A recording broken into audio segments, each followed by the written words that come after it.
2ನೇ ವಾರ್ಷಿಕ ಘಟಿಕೋತ್ಸವವು ಡಿಸೆಂಬರ್ 14, 2025ರಂದು ಕಲಬುರಗಿ ನಗರದ ಶರಣಬಸವೇಶ್ವರ ದೇವಾಲಯದ ಆವರಣದಲ್ಲಿರುವ ಪೂಜ್ಯ ಡಾಕ್ಟರ್ ಶರಣಬಸಪ್ಪ ಅಪ್ಪ ಅನುಭವ ಮಂಟಪದಲ್ಲಿ ಶರಣಬಸವೇಶ್ವರ ಸಂಸ್ಥಾನದ 9ನೇ ಮಹಾದಾಸೋ ಪೀಠಾಧಿಪತಿ ಪೂಜ್ಯ ದೊಡ್ಡಪ್ಪ ಅವರ ದಿವ್ಯ ಸಾನ್ನಿಧ್ಯದಲ್ಲಿ ನಡೆಯಲಿದೆ.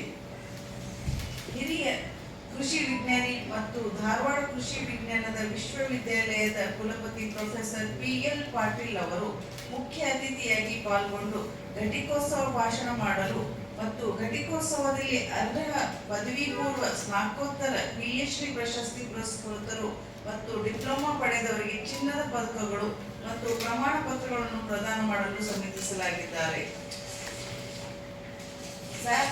SAP ಇಂಡಿಯಾ ಉನ್ನತ ಶಿಕ್ಷಣ ಕೌಶಲ್ಯ ವಿಭಾಗದ ಮುಖ್ಯಸ್ಥ ಶ್ರೀ ಫಿಲಿಪ್ ಸ್ಯಾಮ್ಯುಯೆಲ್ ಬಾಬು ಅವರು ಘಟಿಕೋತ್ಸವದಲ್ಲಿ ಗೌರವ ಅತಿಥಿಯಾಗಿ ಉಪಸ್ಥಿತಿಯಿರುವ ಒಪ್ಪಿಗೆ ಸೂಚಿಸಿದ್ದಾರೆ.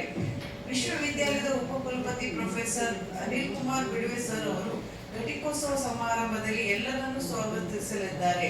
ವಿಶ್ವವಿದ್ಯಾಲಯದ ಕುಲಸಚಿವ ಡಾಕ್ಟರ್ SN ಡೊಳ್ಳೆಗೌಡ ಸರ್ ಅವರು ಮತ್ತು ಕುಲಸಚಿವ ಮೌಲ್ಯಮಾಪನದ ಡಾಕ್ಟರ್ SH ಹೊನ್ನಳ್ಳಿ ಸರ್ ಅವರು ಮತ್ತು ಘಟಿಕೋತ್ಸವದ ಪ್ರಕ್ರಿಯೆಯನ್ನು ನಡೆಸಿಕೊಡಲಿದ್ದಾರೆ. ಘಟಿಕೋತ್ಸವ ಆನ್ಲೈನ್ ಮತ್ತು ಆಫ್ಲೈನ್ ಎರಡರಲ್ಲಿಯೂ ಸಂಯೋಜಿತ ವಿಧಾನದಲ್ಲಿ ನಡೆಯಲಿದೆ.